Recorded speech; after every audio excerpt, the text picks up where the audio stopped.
Name is Meenakshi Chauhan from divine kids school. बच्चों, आज हम चैप्टर 2 स्टार्ट करने जा रहे हैं। उससे पहले हम हमारे जो क्वेश्चन थे उसकी बात कर लेते हैं। What was the Marathas policy of Peshwa Bajirao. तो उसकी पॉलिसी क्या थी बाजीराव के खिलाफ।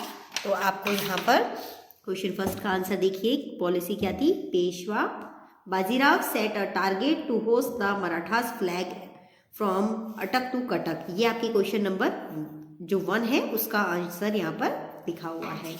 सेकंड नंबर जो हमारा क्वेश्चन है, when and where did the Marathas enter Rajasthan. तो कहाँ से राजस्थान में एंटर हुए थे। तो Marathas first enter Mewar in Rajasthan in 1720 AD। तो यहाँ तक पहले आपको क्वेश्चन सेकंड का आंसर है यहाँ से यहाँ तक का। उसके बाद क्वेश्चन फर्स्ट का पेशवा से लेकर जो यहाँ तक आपका कटक तक है क्वेश्चन सेकंड का आंसर है। उसके बाद यहाँ पर हमारे क्वेश्चन नंबर 1 और 2 लिखा हुआ है। इसको हम 1, 2, 3 और 4 के अकॉर्डिंग आंसर करते हैं। तो comment on the Jaipur successional struggle. तो जयपुर सक्सेशनल स्ट्रगल्स में हमें when Sawai Jai Singh died in 1743 AD, Madho Singh the son of Chandra Kavarbai, the Princess of Mewar, challenged with the support of his maternal uncle Maharana Jagat Singh II, Ishwar Singh the eldest son of the Sawai Jai Singh. तो यहाँ तक उनको चुनौती दी गई थी। तो आपको यहाँ क्वेश्चन 3 का आंसर यहाँ से यहाँ तक का करना है। क्वेश्चन 3 आपका ये हो जाएगा। क्वेश्चन 4 लगा के what Adabnama was prepared for the Hurda conference. तो आपको हुडा कॉन्फ्रेंस के अकॉर्डिंग इसका आंसर करना है। तो वो पेज नंबर 1 पे आप देख सकते हैं। यहाँ पर इन द कॉन्फ्रेंस एंड अदबनामा से स्टार्ट करके आपको यहाँ से यहाँ तक का इसका क्वेश्चन का आंसर करना है। तो ये चैप्टर फर्स्ट के क्वेश्चन आंसर चारों कंप्लीट हो गए। इनको आपको नोटबुक में करना है। नेक्स्ट है आपका chapter 2 1857 freedom struggle and Rajasthan. 1857 में फ्रीडम यानी स्वतंत्रता, स्ट्रगल यानी संग्राम एंड राजस्थान यानी हमारा राजस्थान। तो 1857 की जो क्रांति थी उसके अंदर हमारा स्वतंत्र राजस्थान का जो स्वतंत्रता संग्राम था उसके बारे में हम पढ़ रहे हैं। The history of awareness of freedom and struggle in India is memorable. यानी जो हमारे भारत की आज़ादी और के लिए जो चेतना और संघर्ष हमारे लिए जो हुआ था वो हमारे लिए स्मरणीय या फिर यादगार है। Till 1818 most of the provinces of Rajasthan had made treaty with British rule which insured by British company government to settle all the mutual disputes of the provinces of Rajasthan. यानी 1818 जब ईस्वी थी तक के राजस्थान के विभिन्न राज्यों ने अंग्रेजों से संधियां कर ली थी और यह निश्चित कर लिया था कि राज्यों में आपस में जो विवाद होंगे उनका निपटारा अंग्रेजी सरकार कंपनियां ही करेगी, यानी जो ब्रिटिश कंपनी थी वो खुद ही करेगी।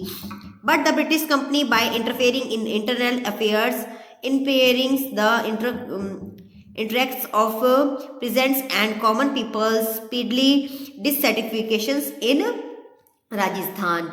परंतु अंग्रेज क्या कर रहे थे, अंग्रेज कंपनियों ने राज्यों के आंतरिक मामलों में भी इंटरफेयर यानी हस्तक्षेप करना शुरू कर दिया था, जिसके कारण किसान और जो आम जनता थी उन दोनों को जो कुठाराघात राजस्थान के विरुद्ध कंपनियों के विरुद्ध असंतोष उत्पन्न, डिससैटिस्फैक्शन यानी उनके बीच में उनके मन में असंतोष उत्पन्न होने लग गया था।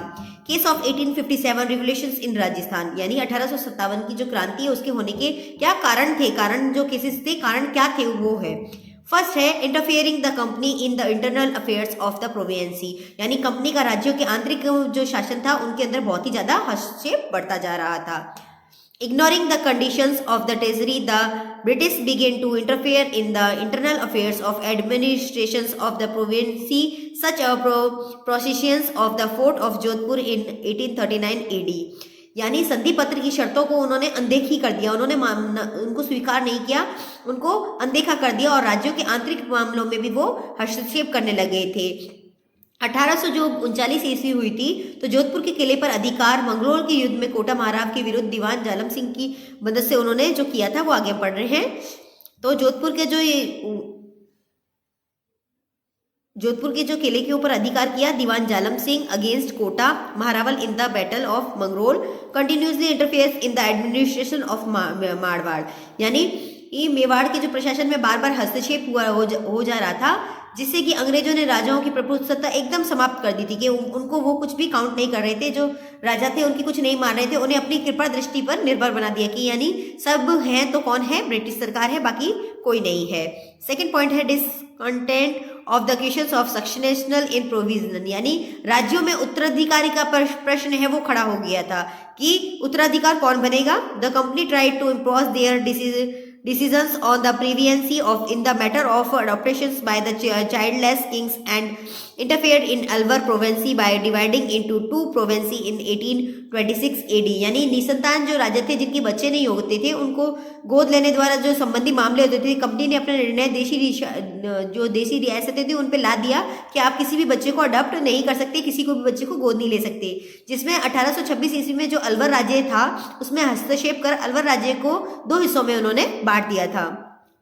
1826 ईस्वी में interference like appointed of a council under political agent after destroying the Lohagarh fort of Bharatpur in 1826 AD, यानी 1826 में भरतपुर का जो लोहागढ़ दुर्ग था उसको पूरी तरीके से नष्ट कर वहां पर पॉलिटिकल एजेंटों के अधीन उस काउंसलिंग की वहां पर नियुक्ति कर दी गई थी।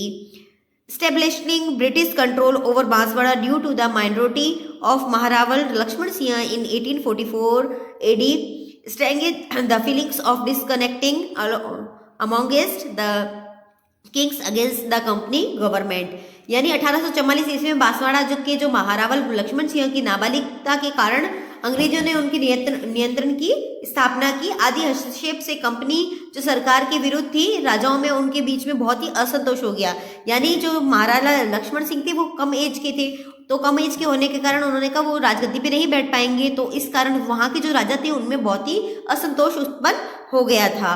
थर्ड पॉइंट है फीलिंग ऑफ कॉमन मैन, यानी जो फीलिंग्स है वो कॉमन मैन यानी सामान्य आदमी की जो भावना थी उसका भी यहाँ पर शोषण हो रहा था, तो उसके बारे में हम पढ़ रहे हैं। The feeling of the common man was against the British, यानी राजस्थान में सामान्य जनता की जो भावना है अंग्रेजों के विरुद्ध चरम पर थी। The Commons took the British policy of preparing their region's social reforms and economic reforms as interfering in their religious beliefs and practically, यानी राजस्थान की जो जनता है उन वो अंग्रेजों के ऊपर मतलब पूरी तरीके से भड़क गई थी। अंग्रेजों ने अपनी धर्म प्रचार नीति फैलाई थी क्योंकि अंग्रेज अपने धर्म ईसाई धर्म का प्रसार करने लग गए थे। सामाजिक सुधार और आर्थिक नीतियों को यहाँ की जनता ने अपने धर्म व जीवन में अंग्रेजों की हस्तक्षेप की संज्ञा दी थी, क्योंकि जो अंग्रेज थे वो उनके धार्मिक जीवन में दखल अंदाजी कर रहे थे।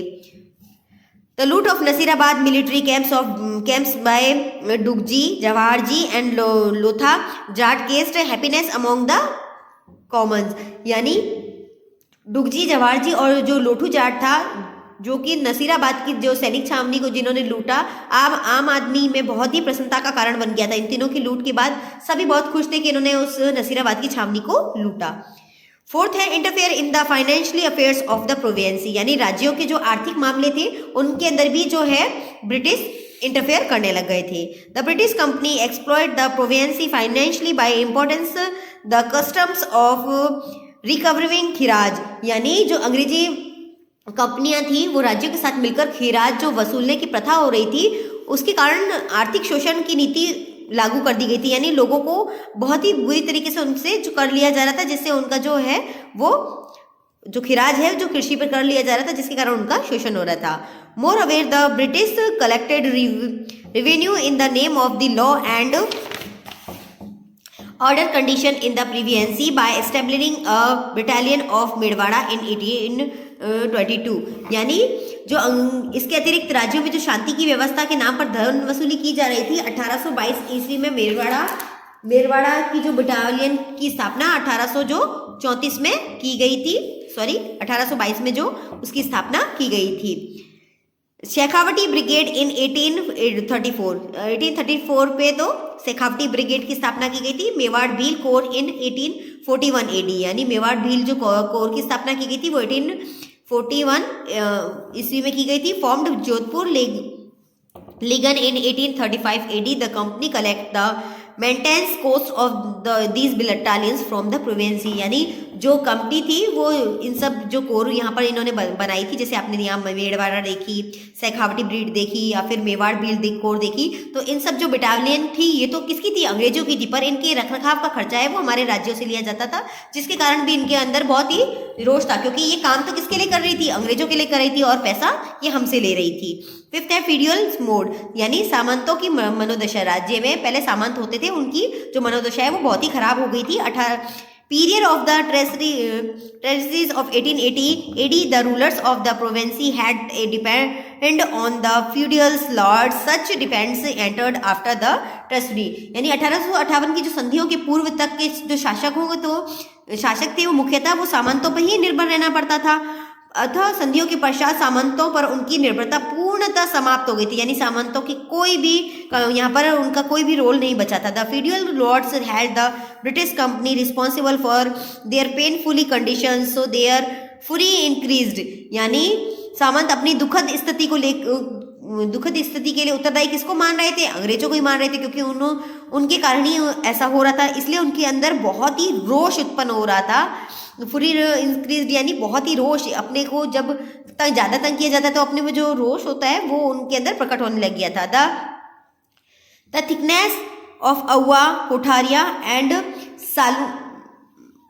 कोठारिया और सलूम्बर्स आर द एग्जाम्पल, जो अव्वा कोठारिया और सलूम्बर थे वो इसके उदाहरण थे। इमीडिएट केसेस, जो तात्कालिक कारण क्या हुआ था उसका जो इम्पोर्टेंट कारण था, the immediate case of the revolution in the India is 1857 AD was the use of the fats of cow and pigs in the cartridge of the infield rifles, which was the used by opening them the mouth, यानी भारत की में 1857 की क्रांति है उसका तात्कालिक कारण ये था कि वहाँ पर जो बंदूकें जो एनफील्ड राइफल्स जो यूज हो रही थी उसमें जो कारतूस लग रहा था वो गाय और सुअर की चर्बी के प्रयोग के कारण बना हुआ था, जिसको प्रयोग में लेने से पहले मुंह से खोलना पड़ता था। तो ये जो हिंदू जो लोग थे उनके लिए सही बात नहीं थी, क्योंकि वो पहले वाले लोग जो थे वो मांस मदिरा के हाथ नहीं लगाते थे, और यहाँ तो जो कारतूस था वो गाय के और सुअर की चर्बी से ही बना हुआ होता था, तो उन्होंने इसको मना किया और यही इसका इमीडिएट केस बना था। तो आज हम यहीं तक पढ़ेंगे, इसके आगे जो हमारे हैं वो हार्ड वर्ड्स हैं, सो आप देख लीजिए क्लास 8 के लिए चैप्टर 2 के मेमोरेबल्स, स्मरणीय, टेस्टरी, संधियां, इंटरफेयरिंग हस्तक्षेप, डिससेटिस्फिकेशन असंतोष, एडमिनिस्ट्रेशन प्रशासनिक, रिलीजियस यानी धार्मिक, फाइनेंशियली यानी आर्थिक, मेंटेनेंस यानी रखरखाव, फीडियल यानी सामंतों और इमीडिएट यानी तात्कालिक। तो आज के लिए इतना ही, नेक्स्ट वीडियो में आगे की बात करेंगे। Take care and good bye.